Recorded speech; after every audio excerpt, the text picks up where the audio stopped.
On the silent peak of Mount Sinai, where the wind carried the scent of scorched stone and the sky seemed pressed into a deep blue weight, Moses stood alone in the drifting clouds, a human being of flesh and trembling breath, burdened with fear, exhaustion, and the question that had haunted humanity since the beginning. Could a mortal ever truly touch the divine? Then, through the thick veil of cloud, a shimmer moved like a quiet breath. Not thunder, not lightning, but a presence so gentle that even a heartbeat had to pause to hear it. The angel of the presence approached, not with grandeur or force, but with a purity that made Moses feel impossibly small. He bowed his head, yet the angel spoke in a warm, steady voice, as if speaking to an old friend, telling him to rise, because certain truths can only be given to those brave enough to face them. And so the story began, not with distant mysteries, but with a tender reminder that the history of humanity is a book long covered in dust. Why have we forgotten where we came from? Why have the sacred things that once walked beside us become so distant? The angel told Moses to write, to record every detail as if it were his own memory, so future generations would not wander lost in the darkness of forgetfulness. As the wind scraped across the stone cliffs, Moses realized that when a small and fragile human is called by the Creator, it is not a privilege, but a responsibility to rekindle the flame that has slept in the heart of mankind. And if something in this moment stirs your own heart, share your thoughts below about what it means for a human to meet the divine. And remember to subscribe, because we still have a long journey ahead, a journey that may change the way you see your origins and your destiny. As the angel continued speaking, Moses felt as if he were being carried back to the very beginning, to a time before light had a name. Imagine for a moment, if we could stand beside the Creator during those 6 days, would our hearts remain steady? On the first day, the vast darkness, cold and endless, like a nameless void, trembled as his voice echoed and light appeared. A simple moment, yet as gentle as a father turning on a lamp in a dark house so his child will not lose their way. On the second day, the sky was stretched out like a soft blue cloth, opening a space where life could rest. On the third day, land rose from the waters, and the first sprouts pushed through the soil like a whisper that this world was never meant to be alone. On the fourth day, the sun and moon were placed above like 2 lanterns hanging on a porch, guiding humanity so they would not wander blindly. On the 5th day, wings filled the sky, the seas stirred with movement, and every ripple seemed to sing the first song of life. And on the 6th day, the Creator bent down, gathered dust in his hands, and shaped a human being. His breath touched us not as a command, but as an act of tenderness, a belief that humanity could become something good. Have you ever wondered why he chose the 7th day to rest? Perhaps because when he watched humans open their eyes for the first time, he wanted to pause, to behold, to love, to remind us that life is not only labor, but the quiet moments when we understand whom we belong to. If the 6 days of creation were so beautiful, are we living in a way that honors that gift? When the angel spoke of Eden, his voice softened, as if he were pulling aside a veil that had covered the memory of humanity for thousands of years. Eden was not simply a garden. It was a realm where everything breathed with harmony, a land where colors seemed brighter, than anything the world now remembers. The grass shimmered like threads of jade under the morning sun. The rivers wound through the valley with a clarity so pure that one could see the smallest stones glowing beneath the water. Fruit hung from branches heavy with sweetness, each one seeming to glow softly from within, as if carrying a piece of the light of creation. Imagine walking through that place, your footsteps cushioned by moss that felt warmer than silk, the air scented with flowers whose names no longer exist, and the sky arched above you in a blue so deep it felt endless. In this sacred land, Adam and Eve were like children held in the palm of the divine. They laughed without fear, touched the world without hesitation, and embraced each sunrise as if it were a miracle, unfolding just for them. Yet even in perfection, curiosity stirred. A seed of longing to know more, to step beyond the boundary of innocence. And when they reached for the forbidden fruit, the entire garden shivered. The wind, once tender, carried a strange chill. The trees seemed to watch in silence. The angel said that for the first time, Adam and Eve felt the weight of choice, the ache of knowing they had changed something precious forever. But Eden did not cast them out with anger. It released them like a parent letting go of a child who must learn to walk on their own. As the gates closed, the world beyond felt rougher, colder, yet also strangely wider, filled with the unknown paths of growth and sorrow and hope. Have you ever wondered if you had stood at the heart of that radiant land, would you have walked away unchanged? Or would the same longing that touched Adam and Eve touch you too? When the angel spoke of Cain and Abel, his voice grew heavy, as if he were touching a scar that had never truly faded from the memory of the world. The brothers were born from the same mother, raised under the same warm sky, sharing the same meals, the same stories by the fire, yet their hearts seemed to grow in two very different directions. Abel carried a quiet gentleness, a way of working that made the grass seem softer under his feet, and the animals calmer in his hands. Cain, meanwhile, worked the soil with a determination that bordered on desperation, as if every seed he planted was a plea to be seen, to be loved, to be enough. Have you ever wondered why some hearts feel overlooked, even when they stand right in the center of a family? Why a single word of approval can feel like rain to a soul that has been thirsty for years? When Abel's offering was accepted, Cain felt a hollow crack open inside him.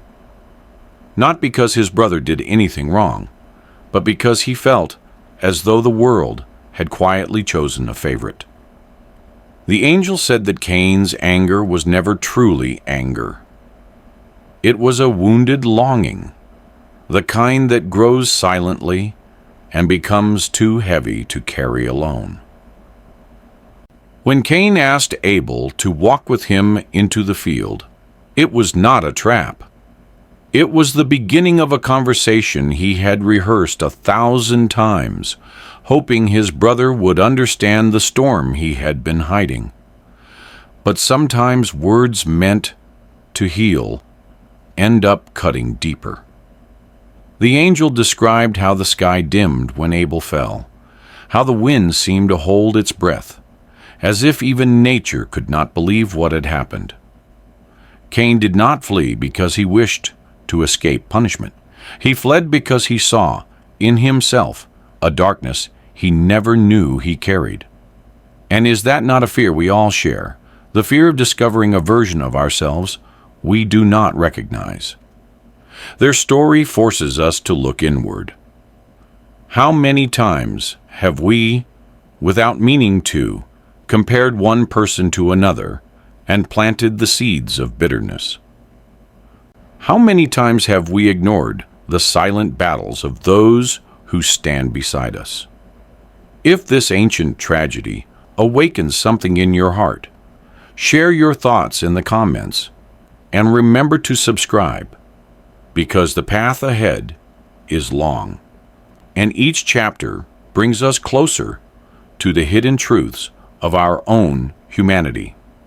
When the angel began to recount the fall of the heavenly beings, it felt as though he was opening one of the darkest chapters in the history of the cosmos, a place where even light once lost its way. These angels, born from pure radiance, were not rebels by nature. They had once been protectors of humanity, watching humans learn to walk, to laugh, to love, like guardians silently nurturing a fragile new world. Yet it was that very closeness, that quiet affection, that drew them into a storm of emotions too powerful for beings of light to withstand. Have you ever wondered whether even the purest intentions, when carried beyond their limits, can become the seed of tragedy? The angels looked upon the daughters of humankind and saw a beauty so delicate, it stirred something forbidden within them, something tender, something dangerously human. They did not fall because they wished for evil. They fell because they loved. A love that crossed the boundaries of heaven and earth. And when they descended, teaching humankind knowledge they were never meant to hold, the world itself slipped off its divine balance. The angel told Moses that Mastema, a being who walked the thin line between light and shadow, petitioned to keep a measure of power so he could test humanity. But the truly unsettling part was not that he asked, but that God agreed. Why would the Creator permit such a thing? Perhaps because without trials, humanity would never truly grow. But the cost was unbearably high, as young souls trembled between good and evil, unsure which voice to follow. Children learned to forge weapons, men learned to dominate one another, and women bore the heavy consequences of knowledge that did not belong to the mortal world. Can you imagine the sorrow of God in that moment, watching the children he loved slip into a chaos sparked by the very angels meant to protect them? The fall of the angels was not merely an act of rebellion. It was a reminder that even light, once misled, can become an abyss. And perhaps the question that lingers deepest is this: if angels themselves can stumble, what gives us the confidence to believe we will always stand firm against temptation, and the journey ahead will lead us into mysteries even darker, deeper, and strangely more beautiful in the way only the spiritual world can reveal? When the angel spoke of Noah, I understood that this was not simply the tale of a flood, but the quiet tragedy of a man caught between obedience and heartbreak. Noah was not born extraordinary. He was a man who loved the smell of wet earth after rain, who knew the rhythm of seasons by the sound of leaves moving in the wind. He was someone who carried the worries of his family in the wrinkles of his brow, someone who never expected to be chosen for anything more than a simple, honest life.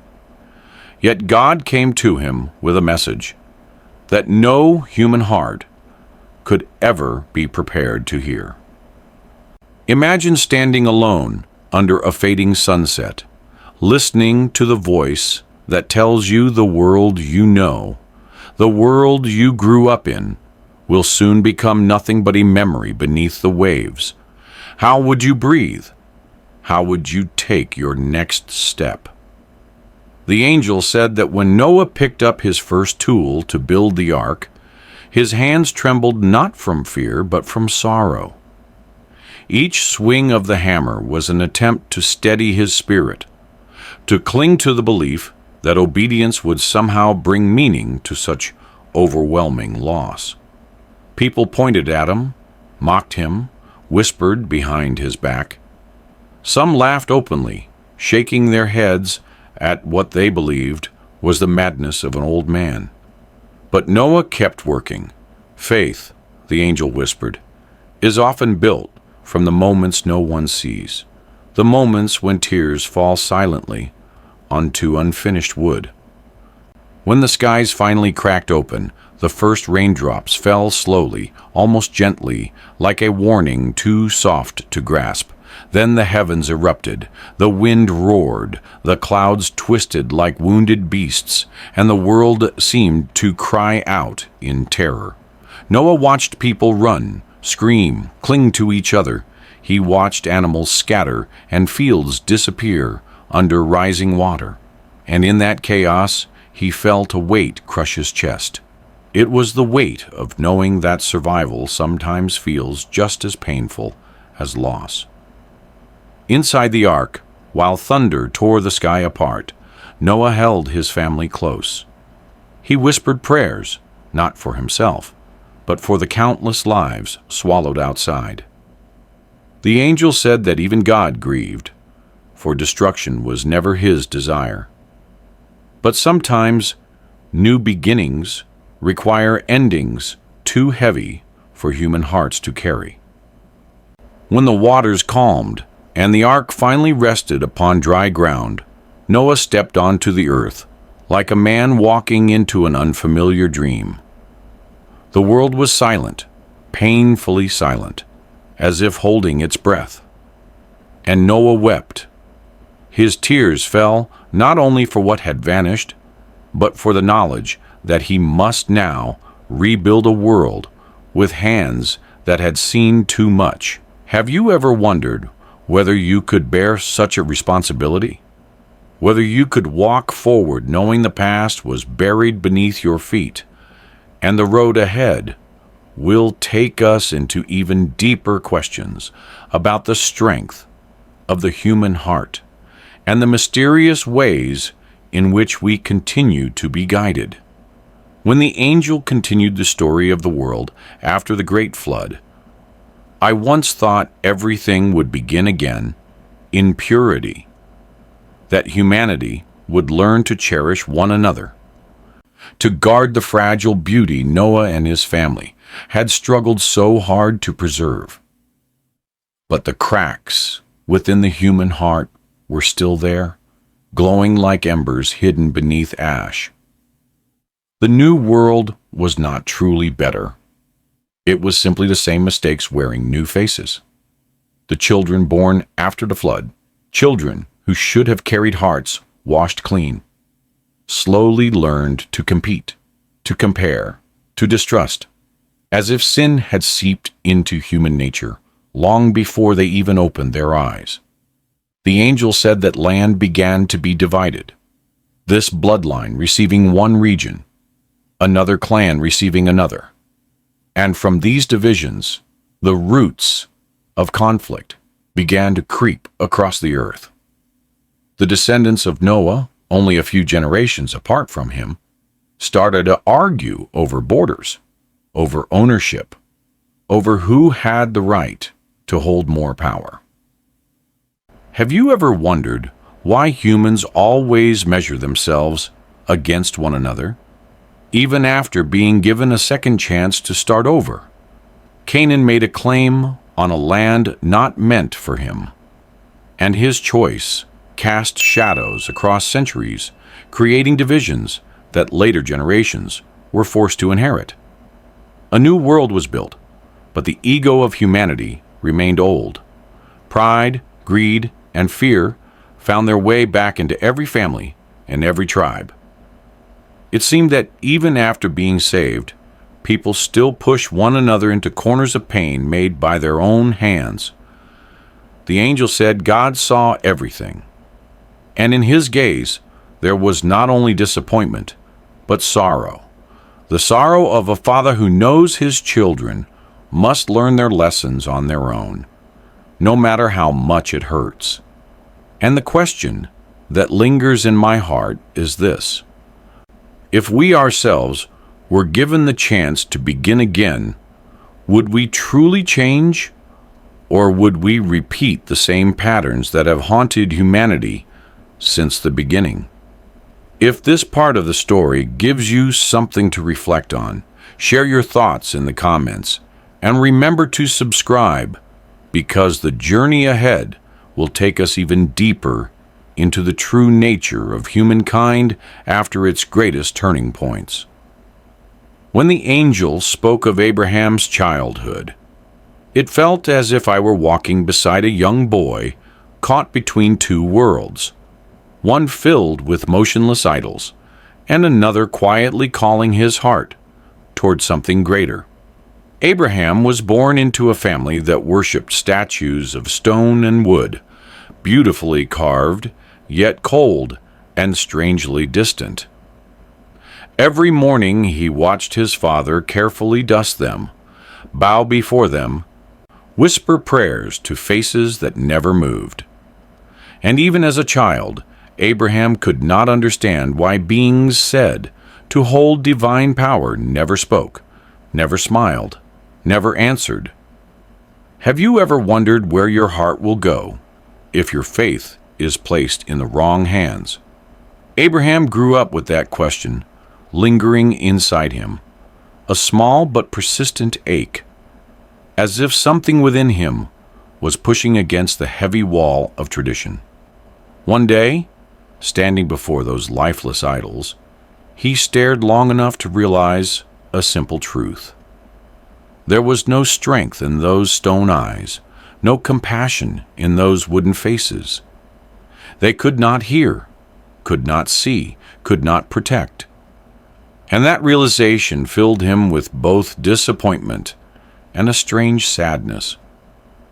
The angel said that one quiet afternoon, moved by a conviction he could not ignore, Abraham broke every idol in his home except the largest one, placing a staff in its hand.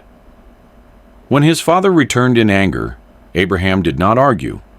He simply asked if the big idol had used the staff to destroy the others.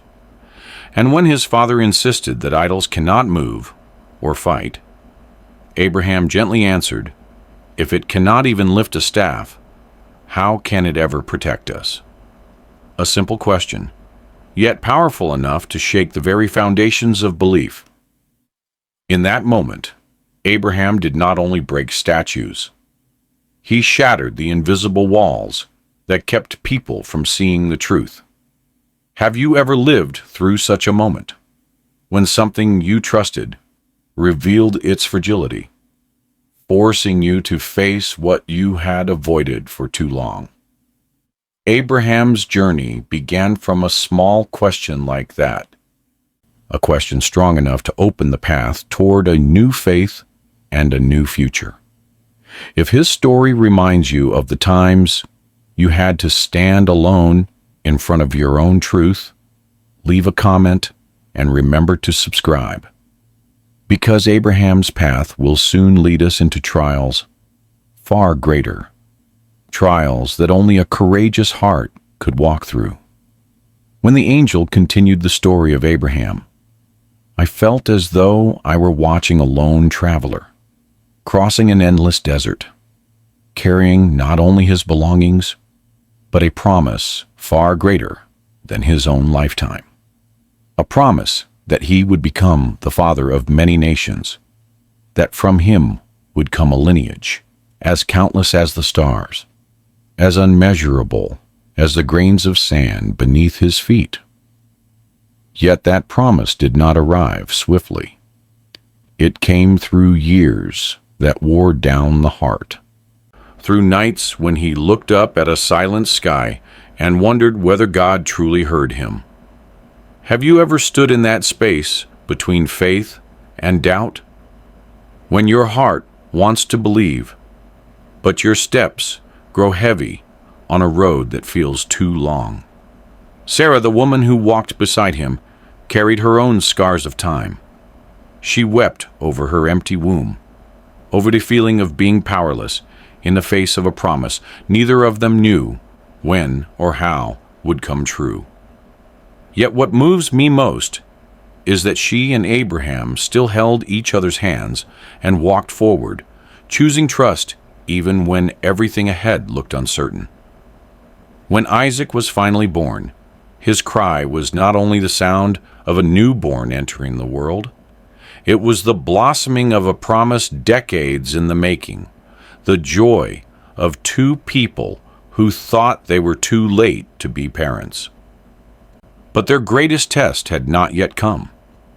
When God asked Abraham to offer Isaac as a sacrifice, the weight in his chest must have been unbearable. Isaac was not just a son. He was hope. He was the promise. He was the future Abraham had guarded for a lifetime. I wonder, is there any father on earth who could walk that path without feeling his heart tearing apart at every step? Abraham walked not because he felt no fear, but because he believed God's love was larger than the pain he carried. And just as a knife was about to fall into destiny, God intervened, as if to say that faith must be tested, but never abandoned. Abraham's story reminds me that some promises in life do not arrive quickly or easily. They arrive at the moment we are deep enough to understand their worth. And the road ahead will reveal even deeper truths about humanity, faith, and the quiet strength of hopes that endure longer than we expect.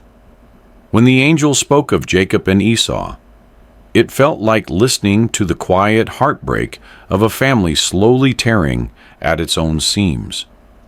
Two brothers born on the same day, raised under the same roof, yet somehow destined to grow into two completely different storms. Esau with his strength, his boldness, his instinct to run toward life without hesitation, the kind of man people admire at first glance. Jacob with his gentler spirit, his thoughtful silence, the weight of dreams he was almost afraid to speak out loud. And isn't it strange how love in a family can sometimes split itself unevenly, without anyone meaning to? A word here, a gesture there, and before long, one child feels favored, while another wonders what he did wrong. The angel said Jacob never set out to deceive.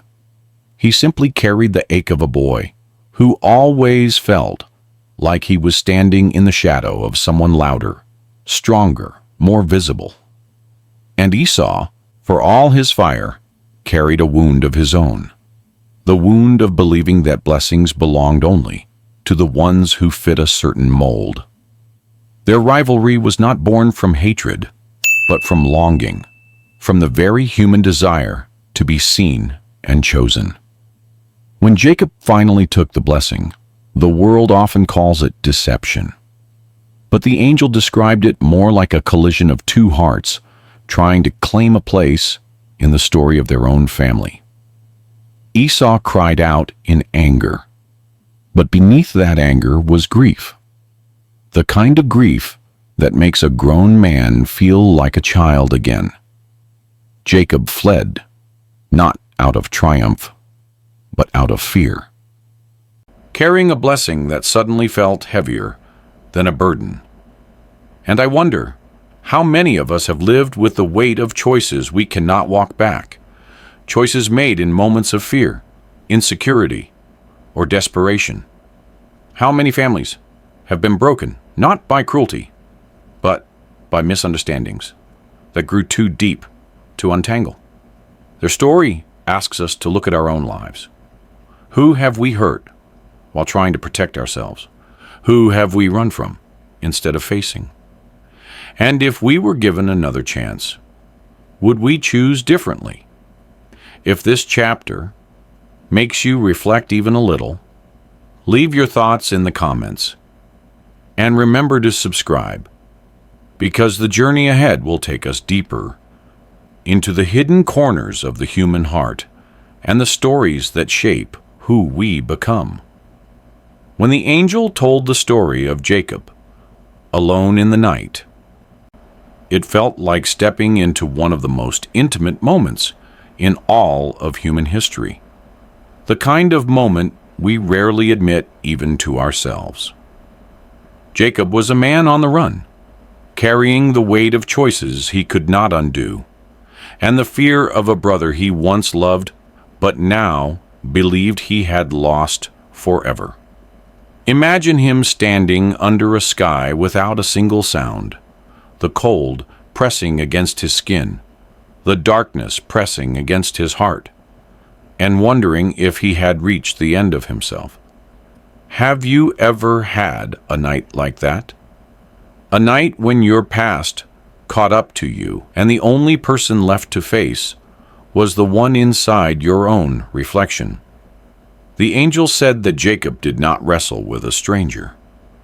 He wrestled with everything he feared, everything he regretted, everything he wished he could change. And yet, instead of running, he held on. He fought not to win, but to understand, not to escape, but to become. Hour after hour he struggled, his body weakening but his spirit refusing to let go, until the figure touched his hip and he collapsed, breathless, shaken, undone. But even then Jacob whispered the words that would change his life. "I will not let you go until you bless me." Think about that. How many of us stop fighting right before the moment of transformation? How often do we give up when the pain becomes too heavy, not knowing the breakthrough might be just one breath away? When the angel blessed Jacob and gave him a new name, Israel, it was not a reward. It was a reminder that a person becomes new, not by running from their past, but by wrestling with it, until dawn finally breaks. Jacob limped into the sunrise, carrying both his wound and his blessing. And maybe that is what it means to grow. To walk forward changed, but still walking. This moment in Jacob's life makes you think about your own battles, the ones you carry in silence, and the final chapters of this journey will take us even deeper into the mystery of who we are and who we are becoming. When the angel spoke of Joseph, it felt like watching the journey of a boy who never asked to be a hero, a boy whose life was rewritten in a single moment of betrayal. Imagine being 17, full of dreams, believing your brothers would always stand beside you, only to see their faces hardened with jealousy, their hands shoving you toward a future you never chose. Joseph did not walk into Egypt. He was dragged there by heartbreak. And I wonder, have you ever been pushed into a season of life you never asked for? Wondering how everything familiar could disappear so quickly. In that foreign land, Joseph was just a lost boy trying to remember who he was. The language was strange, the streets unfamiliar, the people distant. Every night, he must have wondered if his father still prayed for him, if his brothers ever regretted what they did, if home was now nothing more than a memory fading too fast. But the angel said something beautiful, that God does not abandon people. In the darkest places, he reshapes them there. In Potiphar's house, Joseph learned responsibility. In the prison, he learned patience. In every unjust moment, he learned strength that does not shout, endurance that does not break. And maybe that is what growth often looks like. Not victory after victory, but surviving the days when everything in you wants to give up.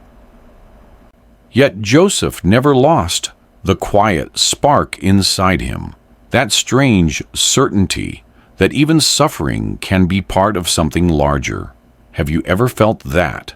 A whisper in your heart telling you to hold on just a little longer because meaning might appear where you least expect it.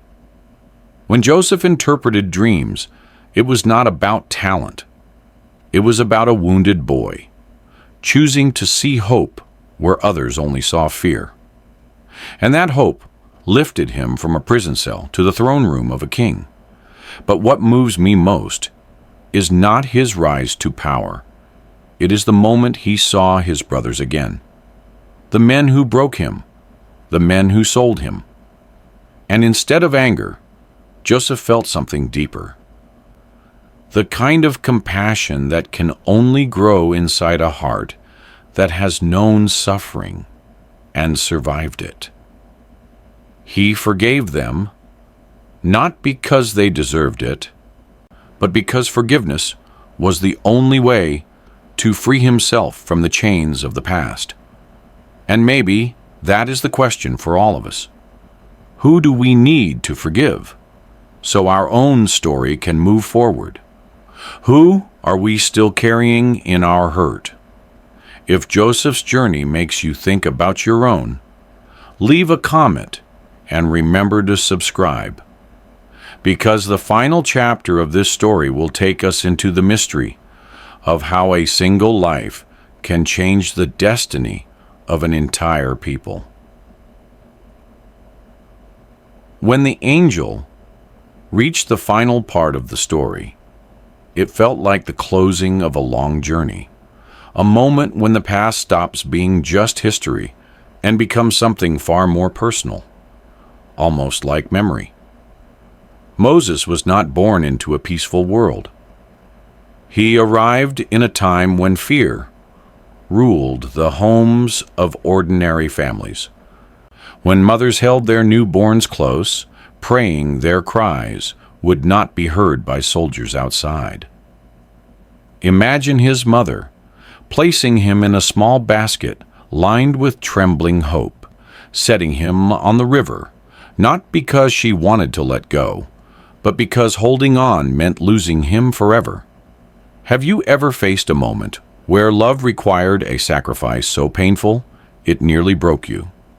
The angel described how the river carried Moses gently, as if guided by a hand unseen, until he reached the daughter of Pharaoh, a woman raised in power who nonetheless felt her heart soften at the sight of a helpless child.